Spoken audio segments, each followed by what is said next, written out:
Welcome to Debating Dating, a podcast with me, Rachel Graham. And me, Mark Jennings.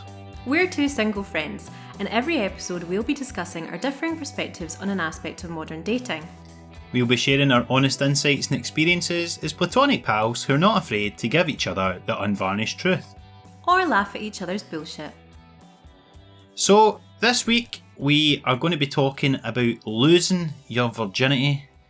Of course, that momentous occasion that happens in not everyone's life, because some people go through their life without doing it. Rachel, you're of course one of those people who have yet Guilty.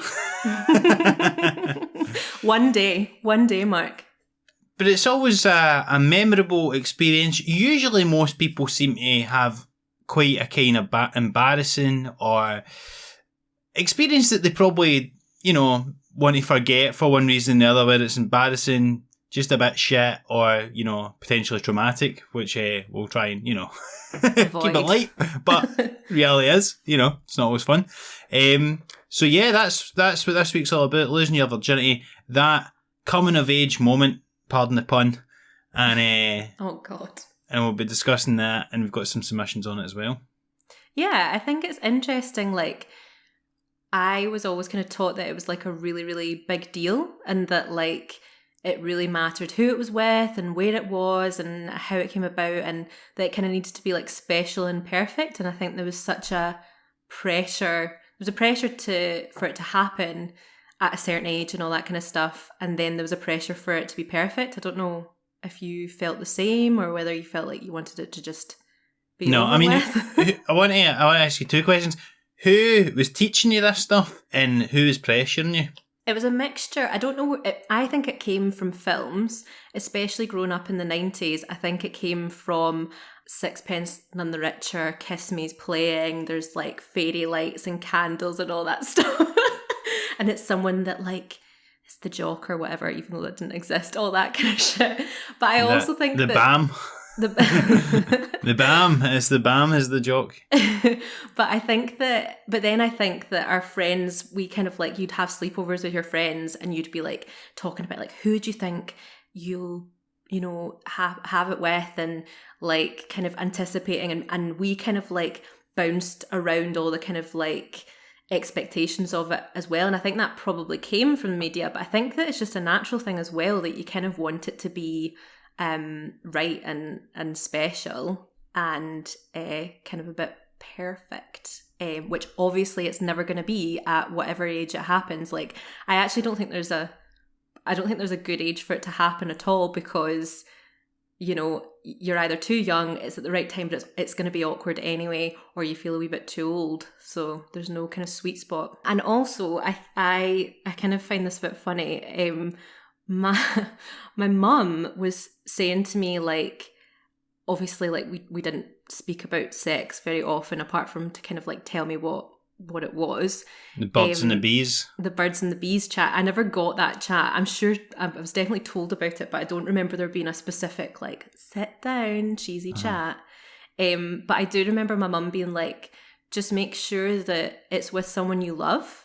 And I think she said that quite a few times, of just make sure it's someone who loves you and respects you. Was that every Friday night when you went out when you were 16? Just make sure it's with someone you love, Rachel. So what are you talking about? I'm just going to my pals. Aye, very good. Just make sure it's with someone you love. It was never That's with what anyone. I used to tell your gran and granda. No, I was just meeting my pals, right? Oh no. Make sure it's with someone you love and you won't fucking resent for the next fucking 30 years. But I do think that then that meant that I really wanted that, and I wanted to make sure that it was with someone that I was actually in love with, and then that adds all that pressure on and all that stuff. So you've basically it was very romanticised, the aspect of losing your virginity, and I think that's true of a lot of people. And then obviously the reality is quite different than imagining the romantic music playing in the bed of flower petals and all this sort of stuff, rose petals. Mm-hmm. The reality ends up, it's in a less than romantic situation. I think a it's lot often not in a romantic situation because I think everyone's desperate to break their virginity. I think they're all like, it needs to be now because, if you live with parents and all that kind of stuff. Aye. It's just like, because for me, my sort of memories of it, like from being young, is more just, it wasn't, I don't think guys give a fuck about any of that stuff. You just want to get it out of the way so that you can't be slagged for it.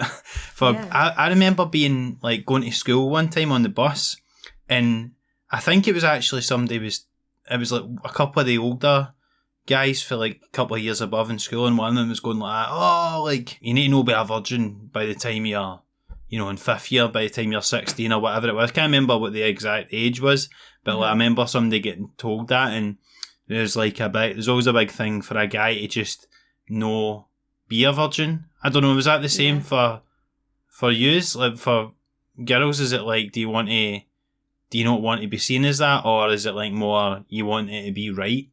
I think it's a mixture, actually. Like, I think it's interesting if you think about, I was very aware of a lot of guys getting called a virgin and it being like the biggest insult ever and being like, oh my God, can't believe so-and-so's a virgin. I very much wanted to not be a virgin at the age that I was. Like, I was like, okay, I'm ready not to be a virgin now. I also think my friends and my school, we were always like, I don't know if it was our year, but we were quite prudish. Like, I feel like we all were kind of sleeping with people a bit later than like other schools were. And it was that thing of like, we'd hear about this other school that was like quite similar to our school, and you'd hear about all these bloody orgies and parties and everyone shagging with everyone, and you'd just be like, I've kissed one boy and that is it. Yeah. On a Friday afternoon, our school, you could kind of choose whatever you wanted to do in the afternoon. So you could go and like, you could do choir, you could like do like manga club, you could go skiing, like it was all that kind of stuff. We went to the fucking complete opposite schools, by God. Well, so I chose... How could you just go skiing for last two? What the fuck? For the last two, yeah. Where the fuck would you go skiing? Did it. Yeah, because they would like drive you to... And because it was a Friday afternoon, they could just get home a bit later. So they'd go to like a little slope or something. Rachel went to school in the West End. Okay, listeners. just disclaimer. But those other schools she was talking about earlier were not in the West End bubble. Outside of our safe space here. So you would go, and none of my friends went, and it was like a group of like girls in my year and the year above, and they were a wee bit rougher. And so I would like walk with them and like be chatting away. But I remember being like, I need to keep quiet and just like keep my head down a wee bit. I don't want to get slagged for my accent. So I remember this girl being like, I think she must have been third year and I was first year, and I was pure scared of her. And she was like, oh God, like, I don't know, like Darren was round last night and you'll never guess what, I ended up just shagging him. And I remember being like, my little first year mind was absolutely blown. Like, I 100% saw myself as a child, and I was just like, oh, do you know what? I just ended up shagging him. And I was like, but shagging is the biggest deal in the entire world. How could you just end up shagging anyone? Being pure like, my little brain just exploding. Yeah, that's interesting. Because I suppose sometimes it does just end up happening. But it must just happen. Not at that age, obviously, but... Well, yeah, I know it's quite young, but also it just ends up happening when you've done it quite a few times, I reckon. Like, I don't think you're not going to break your virginity by, like, it just happening. Or maybe you are, and it's just that's not what happened for me. So, obviously, it was more of a romanticised, like, it was a bigger deal for you, basically. Yeah. And that's, like, a kind of thing that we'll probably talk about throughout the podcast, but obviously, like, it's a different experience, obviously, for a male and female, the whole experience of it.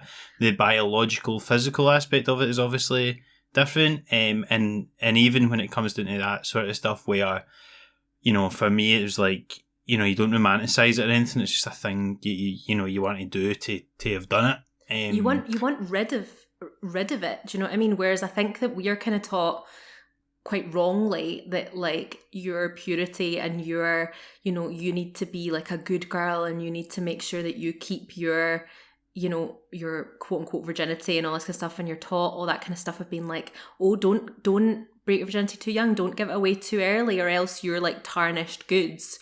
And it's like that kind of thing of being like, so it's almost like it's something to like hold on to until you're absolutely sure. Yeah, well that's it. It's like it's almost like yours to give away, whereas it's like the guy gets it. He gets Yeah, to which is shag such you. bullshit. It's not as if teenage girls don't want to have sex and like don't have the urge to have sex, but it is that thing, especially I think in the 90s, where it'd be that thing of, you know, like American Pie and all that, and just kind of like painting that we still need to be quite like the guys need to like get things from these women, you know, like their virginity.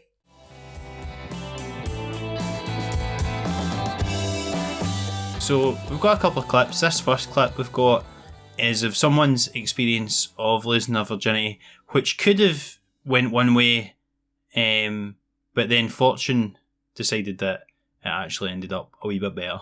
Okay, story about how I lost my virginity. I went on a date with this guy from Tinder, and we were hooking up in the back of his car, and I was very much ready until I realized he didn't have a condom. So we didn't do it that night, but we met a couple nights later, and he got a hotel room, which was very nice. Definitely better than a car, I would imagine. And yeah, that's how that happened. It's quite a nice story, actually. It's like a little happy ending.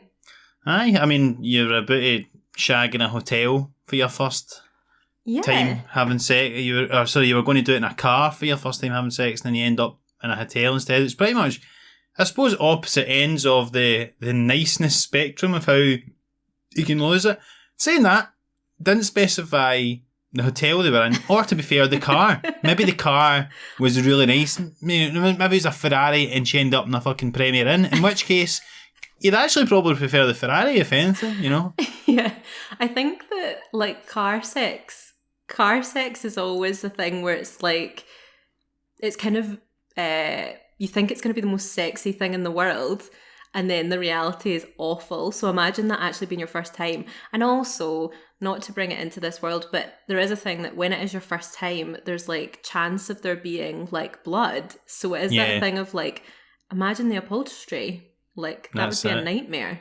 And you get a fucking valet, a good valet, auntie. We don't have that. Yeah, at least in a hotel you can get some like nice expensive towels down or something. That's true.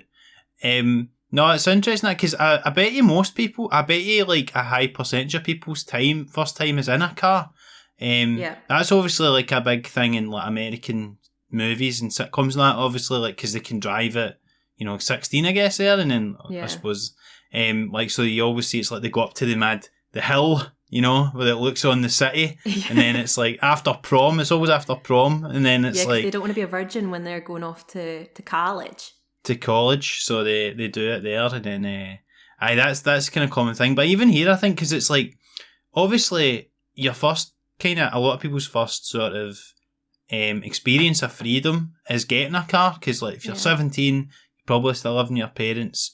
You get a car, and all of a sudden you can drive about and go to McDonald's with your mates and drive about the town, and obviously drive about with your girlfriend or boyfriend or whatever. And I think that's probably just because that's a place you can go that's out of sight of your parents and stuff. A lot of people probably do it there. A hotel is quite upmarket in that sense then, because usually it's not as nice as that, I suppose. I know. I think that a hotel's a funny one. So obviously it feels very luxurious. Yeah. I've had a few one night stands that have been in a hotel, and I don't like it. I always feel a bit weird, and I feel weird in the morning leaving, because it's always business people having the pure continental breakfasts, and I'm wearing my clothes from the night before, and I always feel I don't believe in the walk of shame. Obviously I don't think you should be shameful about sleeping with people, but it's more just the cold light of day hitting you too soon. At least if it's someone's house, you can kind of just go home and put a jacket on. Surely if you're seeing all these business people having their croissants in the morning, you realise that they've all been with prostitutes the night before in that hotel. But maybe the prostitutes, maybe the sex workers, maybe they leave a bit earlier. That's they've clearly got their dignity intact, Rachel, not like you staying over and then going out the next morning. There's my keys there. Thanks very much for the reception. Cuddle, my little extra half an hour in. It's funny though, like I do think that you can overthink the location of the first time and all that stuff. This wasn't my first time, but me and my ex had sex in a car in Strathclyde Park, except didn't realise that like there's dogging going on there. So like we were just like trying to get away from like our parents' house, and like obviously we were together, so it wasn't like, it was exciting and it was fun, but then a car just like slowly drove past and like then kind of stopped, and we were like, oh my god, we've been like inadvertently dogging and we didn't even mean to.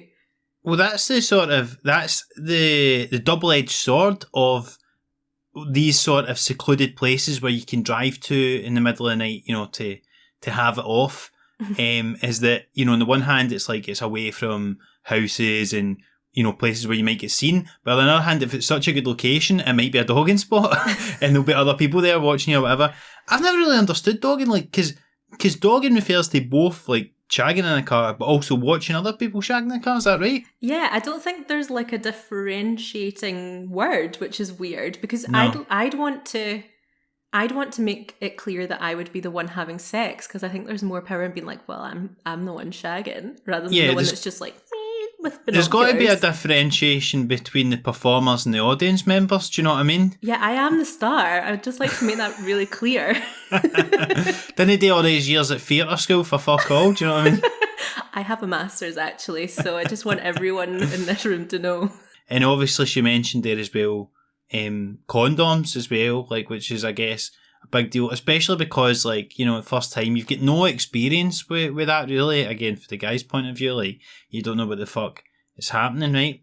I had, like, it kind of reminds me of my first time, right? So my first time, I was quite young, right? And the lassie was a year older than me, and she was more experienced. She'd done it a few times. Right. And it was a weird place. So it was that sort of time where you were out in the streets drinking and all that kind of stuff. And a lot of the time, this is where I lost my virginity, right? Which sounds weird, but it was in the grounds of my primary school. Oh no! Because that's at night, in the weekends we would go there and drink in like the grounds of that school, and there was like these bushes behind the football pitches, and so wasn't it like a weekend? I think it was like during the week or something, and me and her went down. And we done it there, but it was all kind of muddy, and it was weird. I didn't really know what the hell I was doing, and were you lying in the mud? She was like lying, obviously, but I think it was like in these bushes, and I mean, it wasn't like mud. It wasn't as if it'd been raining or something. It was like, you know, the conditions were dry. It was dry ground. It was like, you know, if it was a tennis match, it would have went ahead. Do you know what I mean? Like, no little people running with little like covers. No, nobody's covering us up and all that stuff. But I just didn't know what the hell was going on at all. I didn't know what I was doing. Could barely put the condom on. Didn't know if it was on the right way or nothing. And then I didn't even know if I didn't even really know where I was putting it, to be honest. Oh no. Because what age were you? I was 14. Oh, that's the age I was when I had my first kiss. You're just a wee baba. It was kind of like, you know, a couple of minutes of just like kind of awkwardly sort of moving up and down like bodies against each other, but no really much happening down there. Like Will from the In-Betweeners, when he's literally just boinging up and down on nothing. It was very well for In-Betweeners, right? So, but anyway then, so, you know, I was like, oh, you know, I've done it, you know, I didn't no real enjoyment or whatever.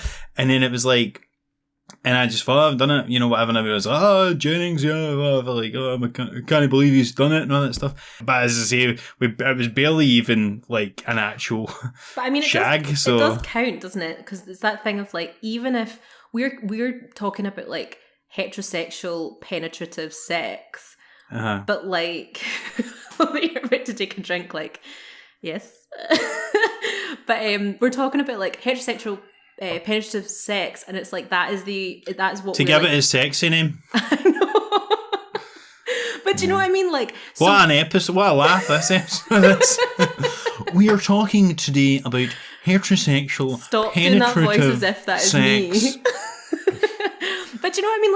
Like it could be like, because I was thinking about like homosexuality and like, for example, you know, if you were to like say I were to have sex with a woman, that's me breaking my virginity, and then say I was to have sex with a man, like how would you change the definition? Do you know what I mean? It's like it's a pretty like one term brands all these different experiences, and we're in just a society where we're like, that is the only way to break a virginity, when obviously there's loads of different ways. Well, there's different types of virginity. Obviously, there's virgin lips. Yeah, all virgin lips. There's, you know, normal virginity. There's not normal. There's anal virginity. There's mouth virginity. There's mouth virginity. Nose. Oh my god. My friend warned me that if you swallowed cum, you could get pregnant, and I had to like sit her down and be like, that's not true. And she was like, it is actually true, Rachel, so just be super careful. She knew what you were like, obviously. There was loads of those ideas when you were that age, and it was such a confusing, awkward time for sex, not because it was like, you can't get pregnant if you date standing up. There was stuff like that or was like on your period and all this stuff that's obviously not true. Which, you know, some people are still a bit, you know, some people still... It's mad, actually, how many people still believe mad stuff like that. Like, you know, like about, you know, like when you can't get pregnant and all the rest of it. That's because there's no sex ed. So, like, if you think about it, like, obviously we didn't really know. You don't want to talk to your parents about it. Your friends don't know because they're not having sex either. So, like, obviously, I think the only thing that you kind of learn is how to put a condom on a banana, or that you should always use a condom. Like, I really feel like I was only taught, like, just always wear a condom, and that'll be fine, because you don't want to get pregnant and you don't want to get an STI, so just always wear a condom. It was never about, like, how it physically actually happens, or, like, any of the kind of emotional stuff. And I think, like, nowadays, I think things are a bit better. I think there's more kind of to do with, like, emotional things connected to it and all that kind of stuff. But I remember at the time just being like, okay, well, now at least I know how to put a condom on a banana, but I don't actually know any of the other stuff.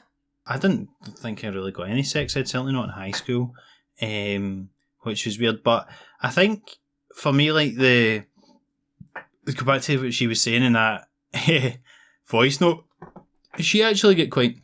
And to go back to what she was saying in that voice note, she actually got quite a good upgrade. Like, she must have been delighted that guy never had any condoms that night, because then, not only did they bring condoms the next time, but she got to upgrade for a car to a hotel. That's a pretty good fucking deal. I remember getting slagged for having condoms, like, when I first started having sex, and I had a boyfriend, so I obviously was, like, had condoms, and I would, like, go to, like, theatre drama classes after school, and all the boys would, like, slag me for having them, and I just remember being like...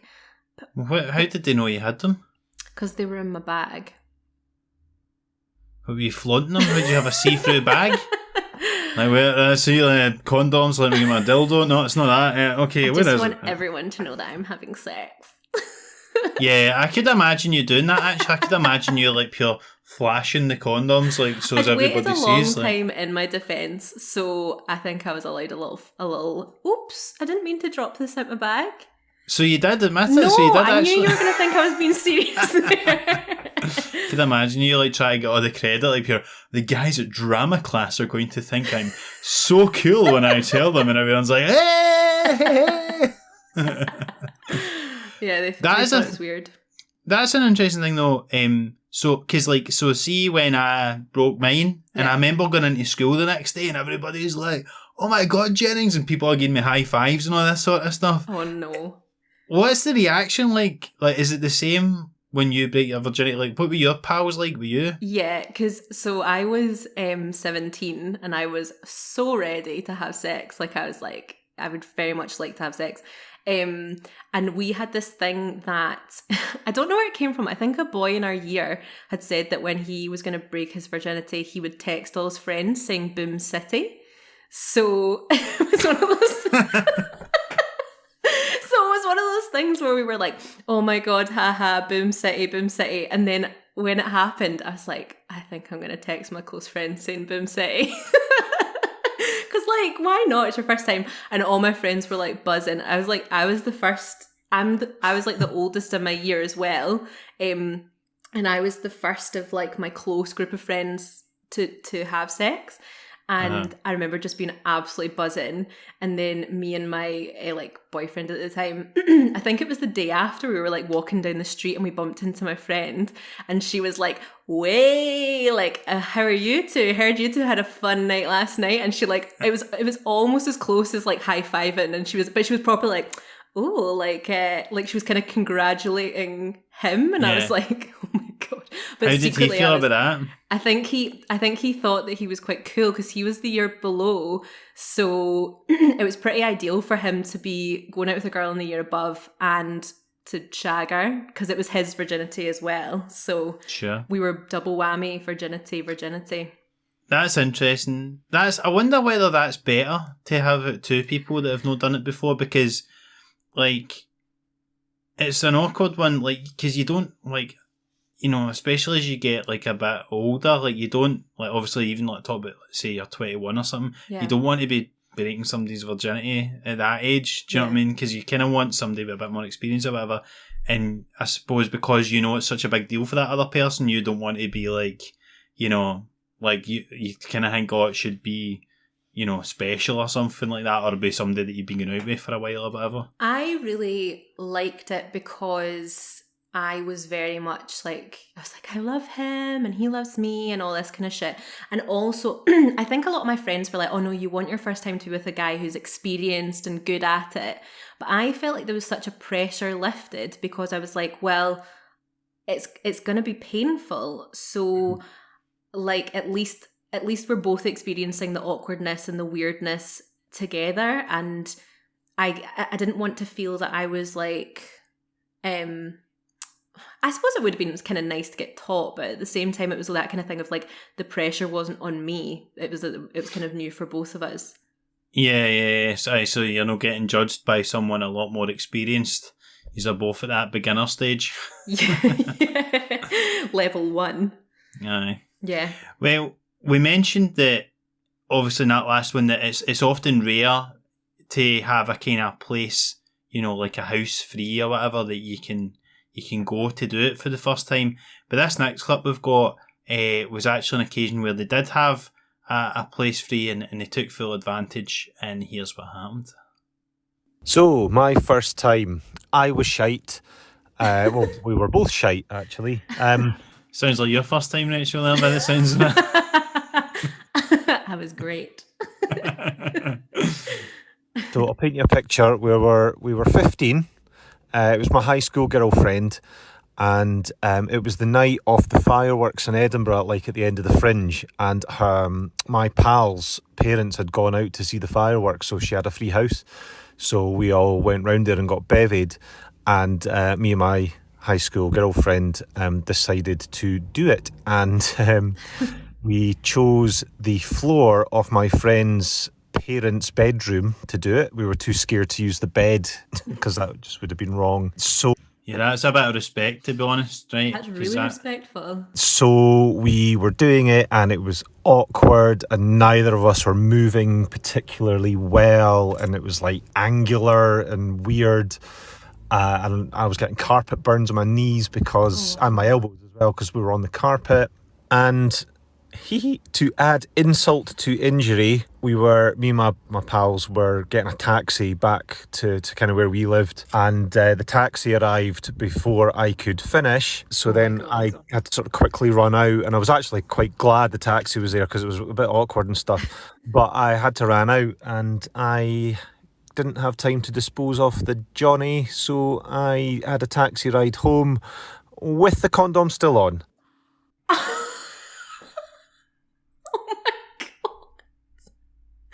That's horrific.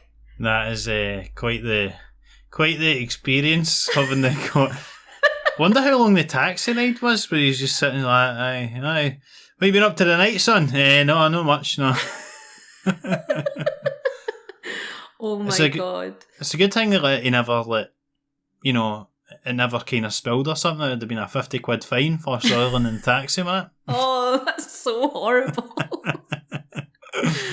Oh my god. It sounds very awkward, but at least it's a good story, and Aye. at least that, like, because they were a couple, there was no element of, like, it was still quite it sounds awkward, but at least they would still be chatting the next day about it, and like they could have a laugh about it, hopefully after time.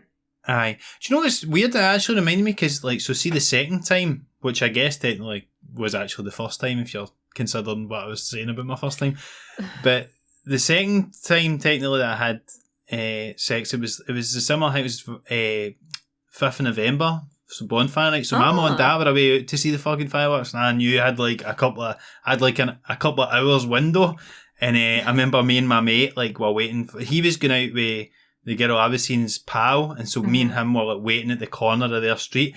So and then we'd like walk up to mine, and we'd planned it, we were going to do it, and but they took like pure ages to get ready, so like the window significantly closed, and it was a similar thing that he was talking about. It was like, so we had to, by the time we get round and all that sort of stuff, we only had a small amount of time, and I like got a text saying that my parents were on their way, so I was like, I think we it was literally like we'd done it, and then I had to be like, right, go.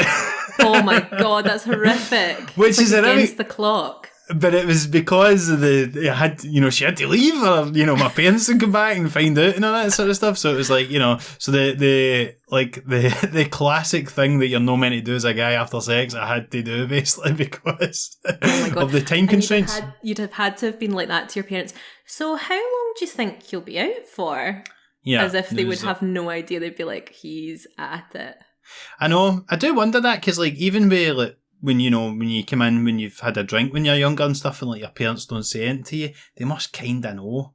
And it's like, because I always remember, the first time I got caught drinking, but I think what that really is the first time you come in absolutely paralytic to the point you need to have a word with you. If you come in and they can tell you for a wee drink, but you're fine, it's not as if they can't tell, it's just that they've not pulled you up on it, I guess. And so I guess with that as well, it's like, if they just pretend like it's not happening, then they kind of know, or maybe don't know what he's going to be up to. But it must be weird for parents, because you want your child not to be a weirdo loner who doesn't have a life, but you also want them to be safe. So it is that kind of thing of being like I remember I think my parents were like not very strict, but at the same time, like I had friends who were going into town when they were like 14 and like going out with like fake IDs, and I just wouldn't have been able to. Like I ended up actually not going out until I was like actually 18. Really? Yeah. But also I was a little like goody and I was too scared of getting caught. So my first night out was unfortunately my 18th birthday. Oh my god, that's mental. I know. But we would do that thing where we would I would just say I was staying at my mate's house, and then like we all went up the tune or something. I would do that. So like I had those experiences, but it would be like drinking in the park, or a house party, or like a friend of a friend's house party. So it still felt like I was having those experiences, but I would never ever try and get into a club.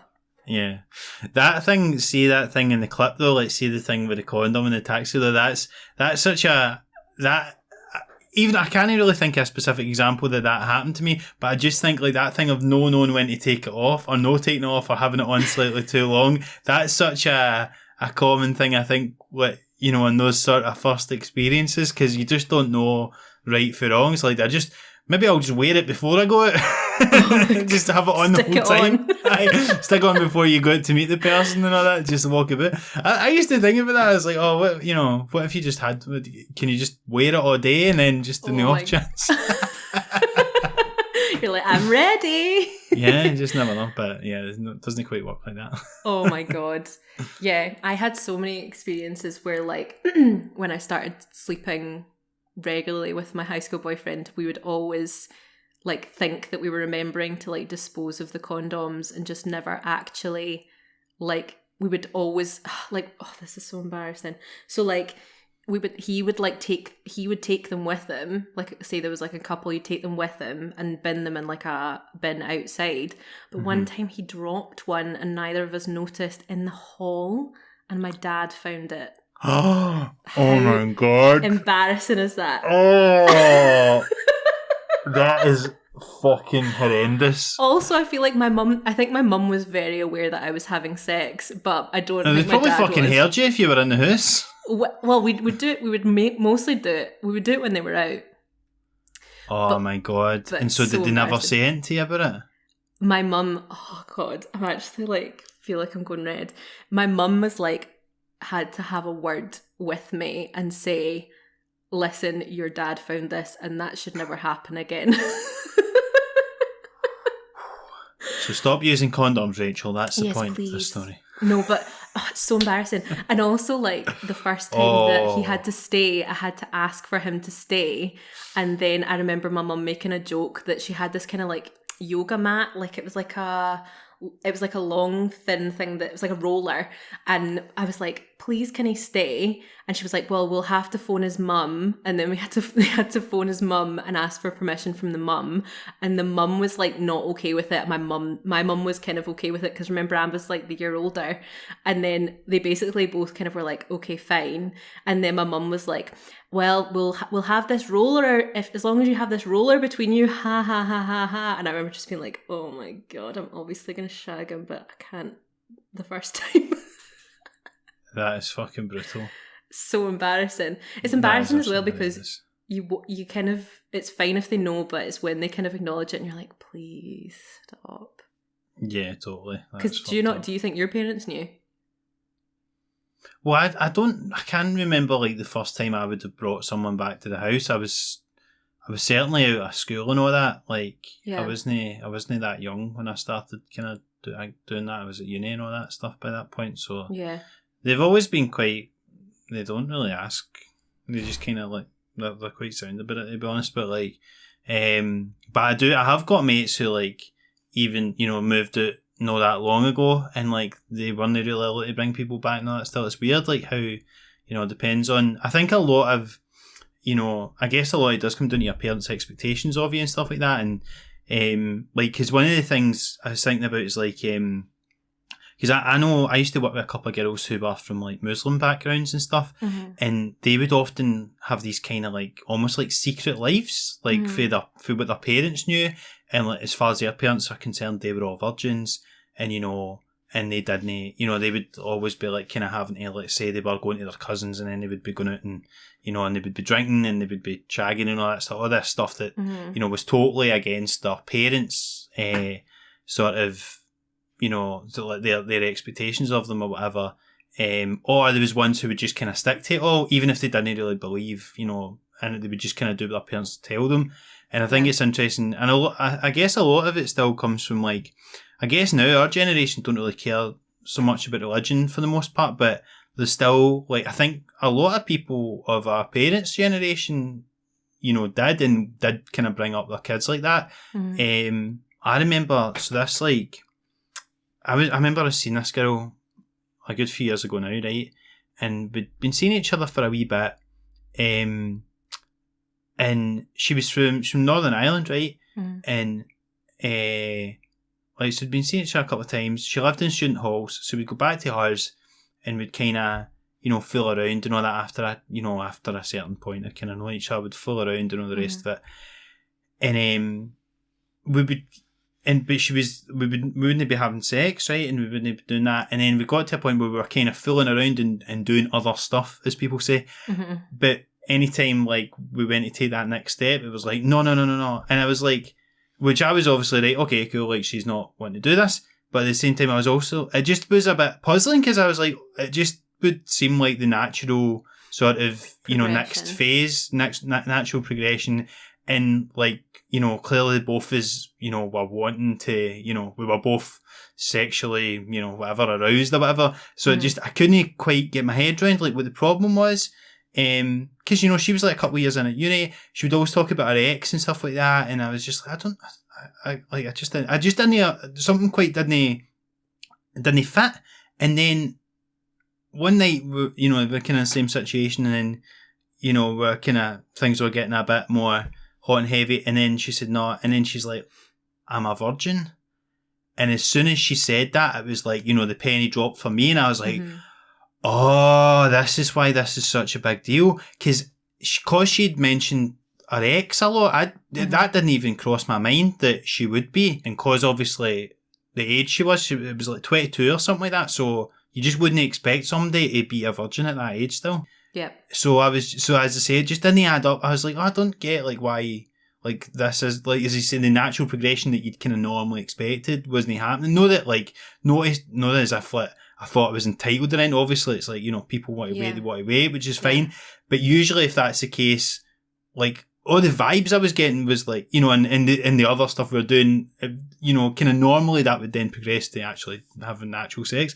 But as soon as she told me she's a virgin, I was like, this makes so much sense. I understand completely why this is such a bigger deal for you than I thought it would have been, all the rest of it. Yeah. And I don't think I ever asked her this, but I did kind of assume, she was from Northern Ireland, Catholic. I guess it was the way they were maybe brought up, and she was like, no one to have it, maybe their parents' expectations. But she did have a twin sister who had a boyfriend who she was definitely shagging. How do you know? Well, I just got I'm pretty sure they were shagging. I think really? they were shagging. I'm pretty sure they were shagging. It's hard when you're a virgin as a woman because there's that element of pain and blood and, having to kind of tell someone because you kind of need to kind of warn that you need them to be gentle and to the extent that like it could be painful. And I'd imagine like, it must have been quite hard for her, especially if she was happy being, like having other like forms of sex. It must have been hard to have to always kind of explain herself rather than, like I don't think you did anything wrong, but I just think that like it must be a bit awkward having to be like listen, this is the deal. But you were also always kind of taught to be like, you should, like I remember that whole thing of being like, you should never have sex if you're not ready, and if the guy won't wait, then he's an arsehole, basically. And it's weird it was so drummed into me, and yet when it came down to me, I was like, I'm ready, let's do it, I'll get the condoms. Well, put it this way, if you met some guy and you went out on a couple of dates with him, and then he's like, I'm a virgin and I don't want to have sex until marriage, how long are you waiting about? I would wait and I would marry him. Would you fuck? No, I probably wouldn't. I'd want the D.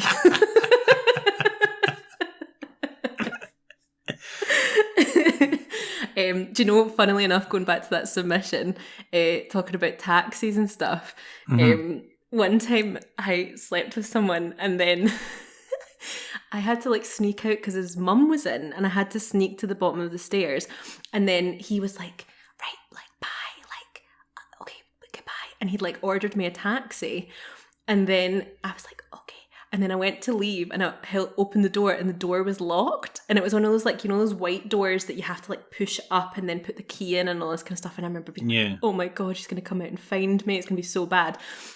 And then I was like, it's locked, you need to get the key. And so he went and he got the key and he like threw the key, because he threw the key like down the stairs, and he threw it, and it was such a high throw that the key like hit me in the face, and then it like drew blood. And I remember being like so embarrassed by this, being like, oh my god, like, so he's like, oh my god, I'm so sorry. And then I was like, it's fine. And I was like trying to hide the fact that I was like bleeding from the face. I was like, it was the most unslick exit ever. It's not the place that you expect to be bleeding after. Well, it wasn't my first time, so I was not bleeding. And then I remember having to get in the taxi. It was very clear that I'd like had slept with someone, and I remember sitting in the taxi and just putting my hand to my face to like... Were you flashing your condoms to the taxi driver as well, like you were doing? I'm just trying someone last Let me just find your money here. Flipping it out like a file of fax. Yeah. Do you accept Unix?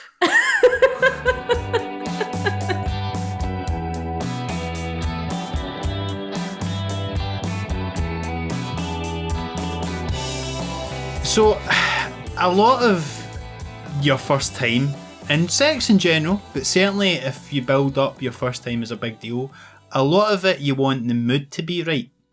And part of that is the music that plays when you are having sex for the first time. And this next clip delves into exactly what that was for her. So I've always thought that like the first time I had sex was kind of wholesome compared to most stories I hear. But I've always thought it was really funny that there was like an iPod playing during and that kind of like cliched the way. And I'm not actually 100% sure if it was like a set playlist or just like what he normally listened to. I'd have to ask him. But because of that, like even like years later, whenever I hear the song "Are You Gonna Be My Girl" by Jet, I kind of just announce to a room because I do tend to be drunk and an oversharer. I'd just be like, "Oh my God, this is a song I lost my virginity to." But that means that like whenever that song's been on at like I don't know a student union or something, and I'm with friends who are a lot younger than me, they'll look at me like, "Wait, what age are you?"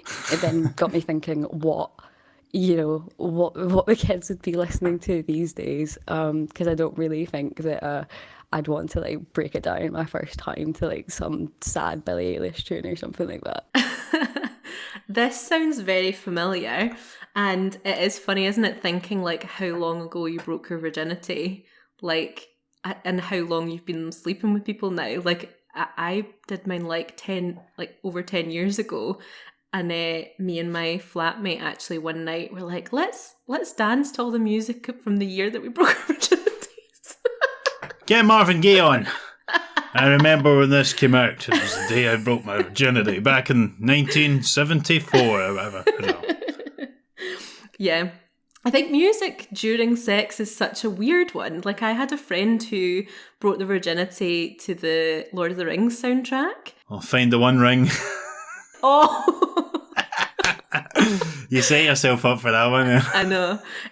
But he was like, oh, this is perfect. He'd like set it up all pure nice. And then like it got to a certain point where they were like just about to have sex and it went, taking the hobbits to Isengard. I think if you're playing music, you need to at least have Spotify Premium because you can't get interrupted with some fucking adverts. I think like music is like because it's always I think it is really good, but like to have it, but it's so rare that I think you do it. Generally speaking, I mean, at least in my experience, like it's an underused thing. It's like the 69 or like swingers or something. It doesn't really happen as much as it gets referenced. But do you know what it is? It's like it's hard not to draw attention to itself. I suppose Alexas and stuff are good for that now because you can kind of have it on the background anyway. But if you do sort of say, Alexa, play Marvin Gaye, what's going on? Like, it's a bit kind of like, okay, like sexy music. It's like, turning down the lights and all this sort of stuff. Cringe. It's cringe if you go into a room and someone's got the music on and you're like, you're obviously anticipating it, and it's almost like it would Can't be get nice. enough of your love, baby. I think it's like Barry White or something like that. Can't get enough of your little baby. If you hear that, you're kind of going, all right, this guy's clearly trying on tonight. Anything with like the word sexy in it. Oh, disgusting. But I think like I had a similar thing actually when I broke my virginity. So, what age were you first of all when you broke your virginity, Rachel? So you said you were. I was 17. 17. And my high school boyfriend was a year younger, so he was 16. And Jailbait. I know, jailbait. Oh God. This is what you're telling us in the podcast, just so you don't get some historic sex crime. So you don't get fucking Cosby tail. I swear to God, I was honestly such a rule abider. I definitely had that thought. But yeah, so I was 17 and I was very like, I was in 6th year and I really wanted it to happen, and I was kind of I think like we waited quite a while just to make sure, like we're obviously doing other stuff and all that kind of stuff. How long were you going out for? So we started, I think we were going out like May, and then this happened on like the 31st of December. Right, okay, so a May-December relationship, like literally. We did break up in between for like a month, all the high school drama. Is it because you weren't shagging him?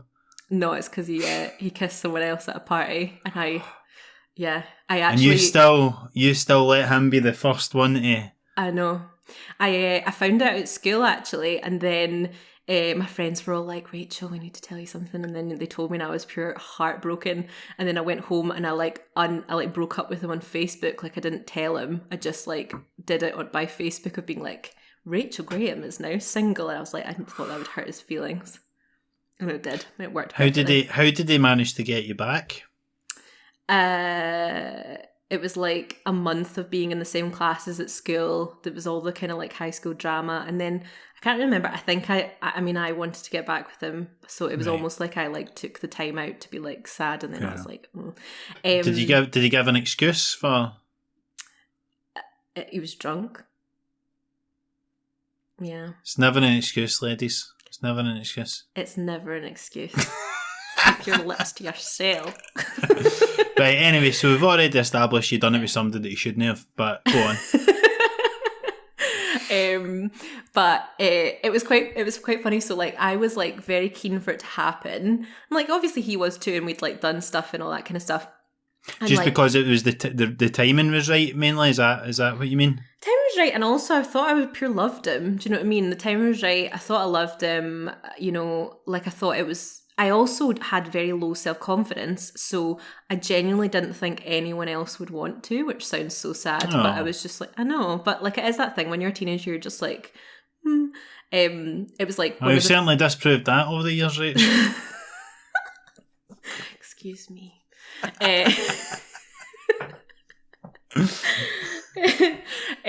But yeah, so... I was like really wanted it to be like special and romantic, and like I envisaged like candles and fairy lights and, you know, nice music playing, and I wanted it to be in my house so that I would feel comfortable. I wanted to know that I could put a little towel down, because you're kind of taught this thing about the hymen. Leave the condom in the hallway afterwards or that kind of stuff. Yeah, because it was Hogmanay, it was New Year's Eve, so just leaving that in a little first footer.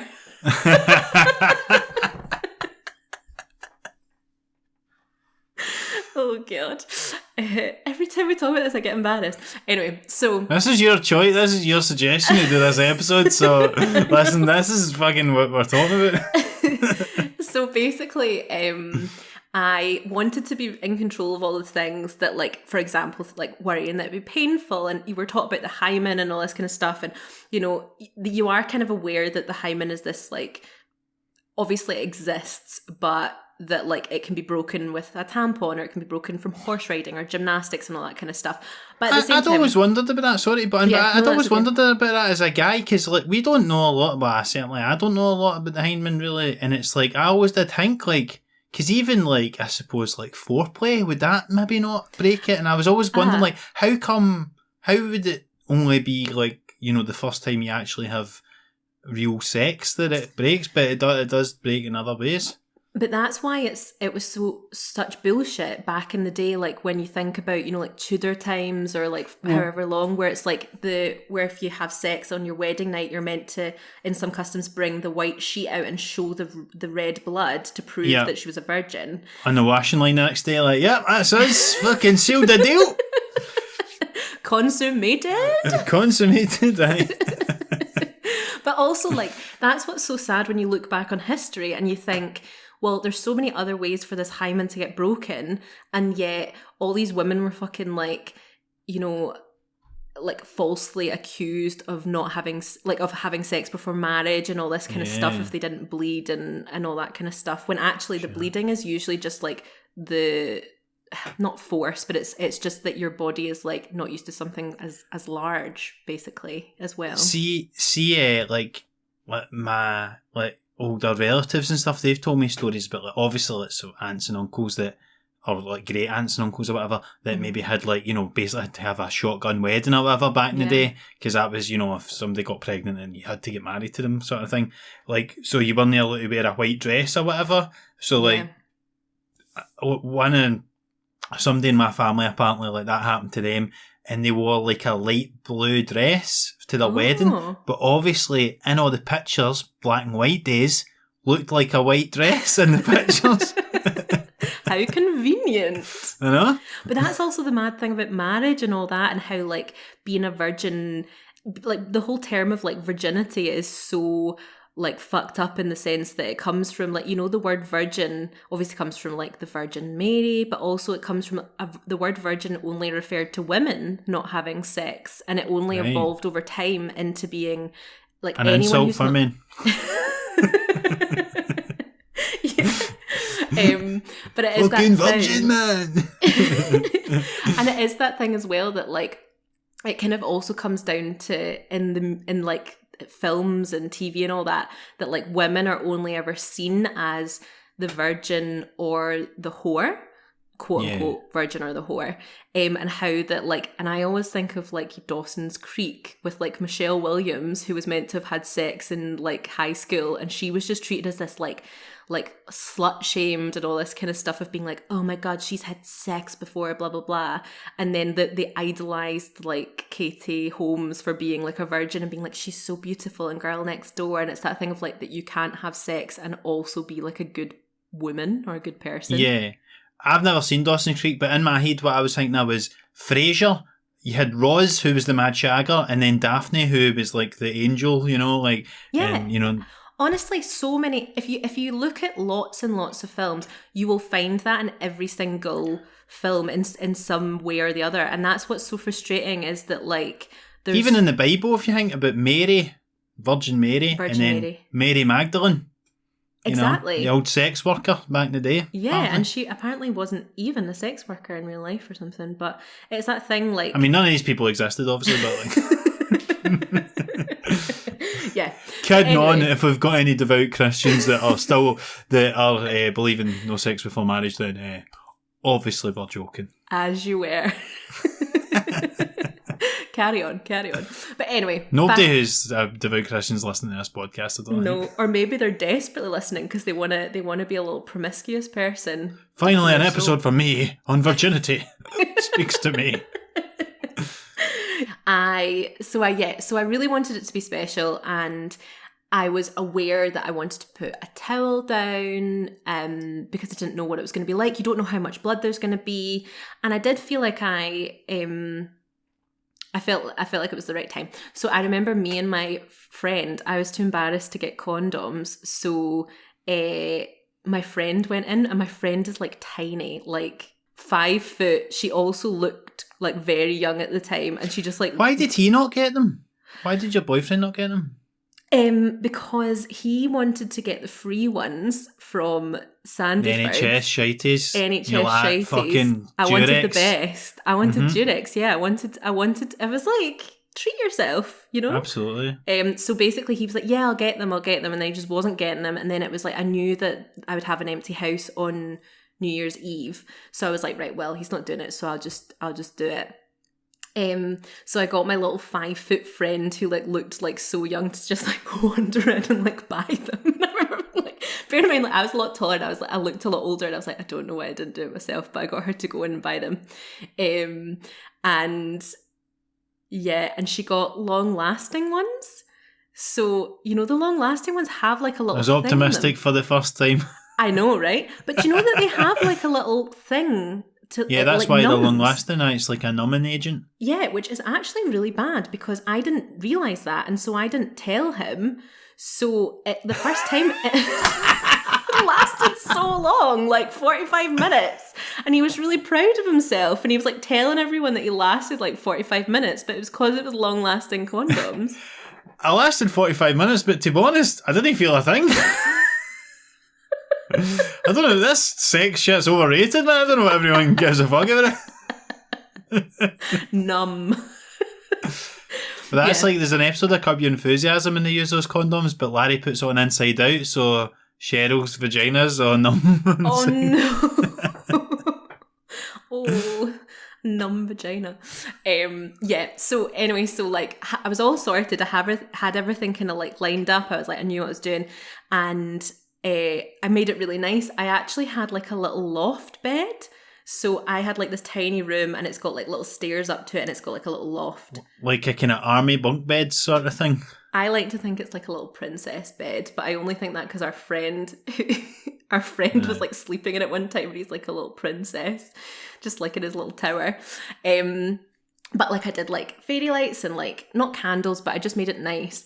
And he came round and like it was all very nice and it felt very loving and I felt very like safe and that it was the right thing to do. And there was like it must have been like 11:30 at night and there was a party going on downstairs. I live in a flat at my parents' house and there was a party going on and I remember being like, oh, this is good because, you know, it's very loud, so it's maybe a wee bit distracting. I was like, oh, it's fine.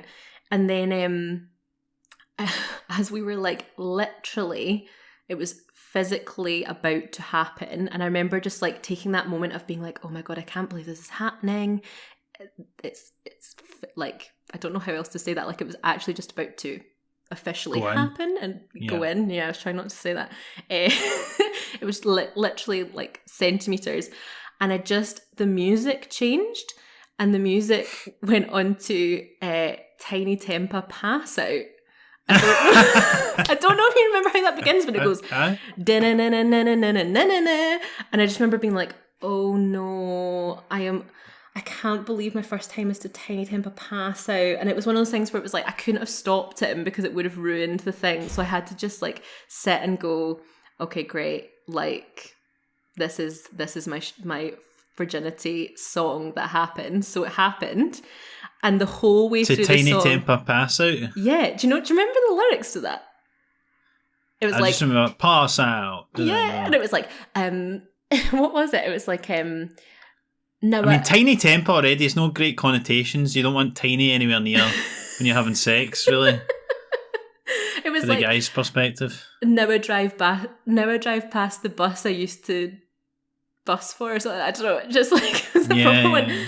And if your son don't know, your daughter knows. Anyway, it's just a bad song, and I just remember. Well, surely like, if it lasted 45 minutes, surely that was a brief moment in that. It was a brief moment, and or was it the whole album? Was it the whole Tiny Tempa album that was playing? Well, the worst thing about it was, so obviously that happened, and I just remember being like, Rachel, don't say anything, like just like get through it. But it was obviously very distracting. But isn't it? Obviously, that was back in the day before you go, Alexa, skip. Do I be climbing down a bunk bed to change the fucking iPod shuffle or whatever it is? Well, it wasn't even in my control because it was the party downstairs playing it. So because obviously I didn't have Tiny Tempa's album. Yeah, but it's so funny because like then I obviously like that submission. I was like, that was my virginity song, and then I remember like we went out for a bit longer, and then it was a very dramatic, upsetting, horrible breakup, and obviously when it's your like first. The person you break your virginity with and all that kind of stuff, sure. Things just sting a lot more. I remember being in Club 520, which doesn't exist anymore, but it was this club that was just massive. Like it was really, really big in town in Glasgow. I remember going on a night out with all my friends and I was like, upset about the breakup. I don't know how recent it was, but I was like, then started kissing this guy, like this random guy in the club. And then it went and I just started crying. Oh my God, that's our song. Our song, I can't believe it's reminded me of my beautiful first time. That was so perfect. And the guy, literally, it was in front of the guy who I was kissing, and the guy was like, "Are you all right?" And I was like, "I just need to go and find my friends." This is just bringing back so many wonderful memories. Any further thoughts on losing your virginity, Rachel? I suppose the reason why I wanted to do the episode, apart from that, I think I thought we might have interesting submissions, and obviously I'm extremely nosy and just want to find out everyone's stories. I must say the submissions have been great this week, by the way. Thank you so much for everybody that sent ones in. Yeah, it's so good. But I suppose, and I think it shows as well. Sorry, but I think it shows as well that it's kind of like you were saying at the start. There's this romanticised idea of what losing your virginity is meant to be like. And the reality is, it's a bit kind of embarrassing on that for everybody. And I think it's because, like, the first time you do anything, you're not going to be great at it. It takes a bit of practice. And so there's this big build-up about the first time you have sex. But it's obviously going to always be a bit awkward because you don't know what you're doing yet because you've never done it before. Yeah. And it's like that way. And so I think, like, if you're out there listening and you are still to have sex, if you're a virgin... first of all, don't listen to a word either of us say, because we're not terrible. Don't take the road that we took, basically. No, but just, I guess, like, it's just one of those things. I guess it's like a big build-up, and then it happens. It's like your exam. It's like a lot of stuff when you're young. It's like your exams. It's like the biggest deal in the world at the time, and then now you're like, who gives a fuck? But, like, you know, I mean, I might have ruined my life by having a terrible one when I was young, but... Yeah. Not which one. Telling it exams and sex. But, like... Yeah. But no, I think, like, results, just... Bad performance. Bad just... Yeah, but that one fateful day. I do think that I think whilst you kind of look back and you think, oh, do you know what? Like, it wasn't as big a deal as I thought it was, or I shouldn't have been as nervous and all that kind of stuff. I do think it's important for it to be like treated carefully. I think especially because there's elements of like pain and that kind of stuff, especially for us. And like, I do think that like it is important, first of all, for there to be like a real like duty of care when it is, you know, a virginity, of like just being like nice basically, and just making sure that you're nice to the person during and after, and having that kind of aftercare. But I also think for guys, I do think like it is funny, we had a few submissions being like, oh, what was awkward about your like losing your virginity, and they're like, me being shite at it. But at the same time, like I think we just need to be kind to guys as well, or like kind to both of us, because I think there is a huge pressure. There's a lot of kind of like wanting them to take control, and if they've never done it before, then they don't know what they're doing, and just being like kind of kind and careful, and knowing that they'll have like their ego involved, or like really worrying about friends. So just kind of like making sure that you're being nice to each other before, during, and after. Absolutely, there's a lot of peer pressure, and you know, for everybody when it comes to it. You know, not to be binary about it. You know, from any side, you know, like on all sides, like. So yeah, it's like it's peer pressure. And especially when you're obviously it's when you're younger and stuff like that tends to happen, and your brain's still developing when you're a teenager. Like, it's mad that you're having all these big life changing things, and your brain chemistry is bouncing about the place. Like, your hormones are bouncing about the place. Like, I do think it's pretty much the worst time for it to happen, but at the same time you're desperate for it to happen then. Absolutely. And you were speaking as well about, like, obviously, like, so we're the episode's called like losing your virginity, and you said you used to call it breaking your virginity, but people don't always like those terms. I mean, actually, the term virginity, like the concept of virginity, and like the hymen that was mentioned earlier, like it's outdated. Like, it's that thing of being like, well, what is a virginity? Like, we're being very like binary and heteronormative, even, in being like, okay, well, we're talking about like heterosexual sex that's penetrative, but like there isn't really a name for the varying different types of like different sexual acts with different partners, like being kind of aware of all the kind of different things. And also the thing of like breaking sounds quite, and I don't think I'm being overtly woke by saying that breaking your virginity just has a bit of a kind of like nasty side to it, of like, it feels quite like aggressive, like breaking your virginity. Or like popping your cherry feels a little bit like, I mean, obviously it's cringe, but it also feels a bit disrespectful of like, popping your cherry. It's like a bit icky. And then I think even losing your virginity, like there's connotations of losing your virginity. Like, we were kind of chatting about whether or not we would like talk about it as losing your virginity. And I think that is what we've kind of been brought up saying. So we were saying it, but it is that thing of being like, well, what's lost? Like, is it that thing of like, me speaking as a woman, is it that thing of like, is my worth determined? Am I pure if I'm a virgin? Or like that kind of outdated thing with people wanting to sleep with virgins and all that horrible like icky stuff of people paying loads of money to break someone's to sleep with someone when it's their virginity. Well, it's a bit fetishised and all that, and porn and all that sort of stuff, but the reality is it would fucking suck, basically. Well, it's horrible. To have sex with a virgin, because it's, you know, so awkward and all that. Yeah, and like that thing of like, I do think it kind of all comes back to, and it probably the reason why I wanted to talk about virginity is like, it all comes back to being like, a woman's worth is to do with her reproductive organs. So a woman's worth is now, like, a woman's worth is either like whether they're of childbearing age. Like, you see a lot of women who are a lot older who are not treated with as much respect because they're maybe not like, it's like when guys are only nice to women that they want to sleep with.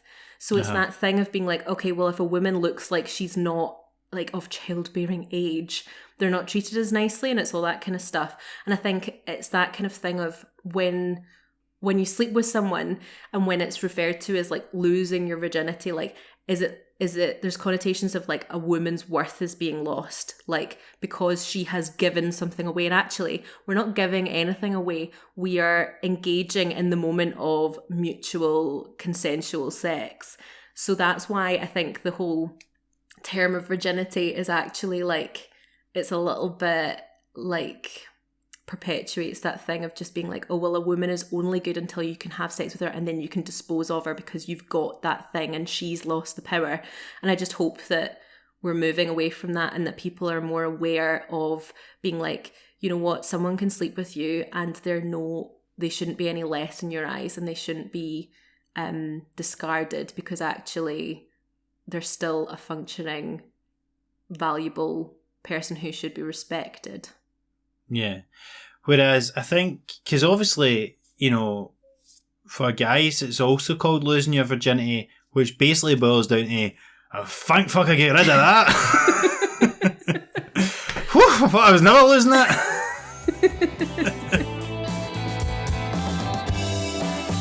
So that about covers it today for losing your virginity. We hope you enjoyed that one and got something out of it. Thank you very much for listening as always. If you have enjoyed today's episode and all the other ones, if you've listened back, please do remember to give us a 5-star review on iTunes or Apple Podcasts. Subscribe to us on Spotify, Apple Podcasts, or wherever you get your podcasts. And there's also a video version that's available on YouTube. And if you'd like to slide into our DMs, feel free to get us on Instagram at Debating Dating. So you can send us any topics that you want us to cover or any stories or submissions that you have. So you can do that by sending us a little direct message and sending us a voice note. Or if you'd like to do it by email, you can get us at debatingdatingpod@gmail.com. So thanks very much for listening, and we'll speak to you soon. Bye!